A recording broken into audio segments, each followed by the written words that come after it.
ऐसे कंपनी में इतना भयानक इंसिडेंट जिसमें कुछ मुस्लिम लड़कों ने यंग लड़कियों को फॉल्स प्रॉमिस ऑफ मैरिज देके उनको कन्वर्ट कराया, फिर उसके बाद उनके साथ सेक्सुअल रिलेशनशिप रखा, उनको पोर्नोग्राफिक कंटेंट दिखाया, और ये सब विद इन अ कंपनी 2022 से स्टार्ट हो गया ये इंसिडेंट और 2026 तक किसी को पता नहीं लगा। आज के डेट पे 9 एफआईआर्स फाइल हुए हैं ये सब लोगों के अगेंस्ट जो कंपनी में रह के कंपनी के एम्प्लॉइज को एक्सप्लॉइट कर रहे थे। ये 9 एफआईआर्स जो नासिक में फाइल हुए उसमें से एक मेल एम्प्लॉय ने भी किया है।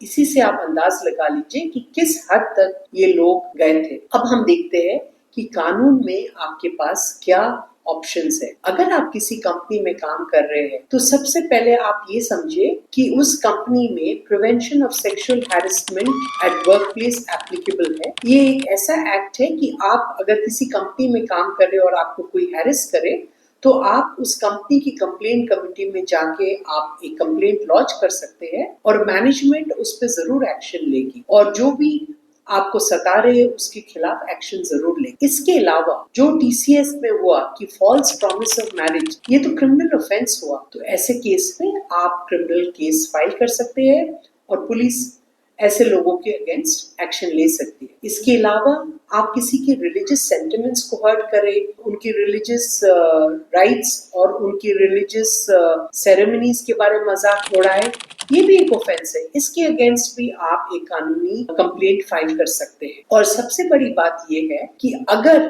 किसी ने आपको ये कहा आप ऐसे काम कीजिए, हम आपके साथ कोई अत्याचार करेंगे या आपको कोई धमकी देते हैं, तो ये चीज भी आपको बर्दाश्त करने की जरूरत नहीं है। आप चाहे एक फीमेल एम्प्लॉय हो या एक मेल एम्प्लॉय हो, आप जरूर याद रखिएगा कि all these things are illegal और आप एक्शन ले सकते हैं। और एक चीज जो टीसीएस केस में सामने आया है वो ये है कॉमन इंटेंशन। जो जिन्होंने अपराध किया, जो अक्यूज्ड जो मेल एम्प्लॉइज थे, जो मुस्लिम्स थे, उनके साथ और भी लोग जुड़े हुए थे। जो एचआर थी वो एक हिंदू लेडी थी तो वो भी इनके साथ जुड़ी हुई थी। तो कॉमन इंटेंशन भी एक बहुत इंपॉर्टेंट एस्पेक्ट है जिसमें जॉइंट लायबिलिटी, क्रिमिनल लायबिलिटी होता है। तो इस केस में भी वो एस्पेक्ट था।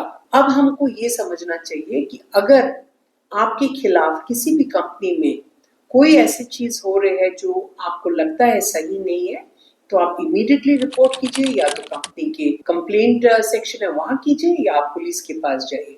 आपको इस टाइप के अत्याचार बर्दाश्त करने का कोई मतलब नहीं है और आप अपने हक के लिए खड़े रहिए, हक के लिए लड़िए और कानून आपके साथ है। अगर आपको ये वीडियो पसंद आया तो प्लीज इसको एक लाइक दीजिए और हमारे चैनल को सब्सक्राइब कीजिए। Thank you.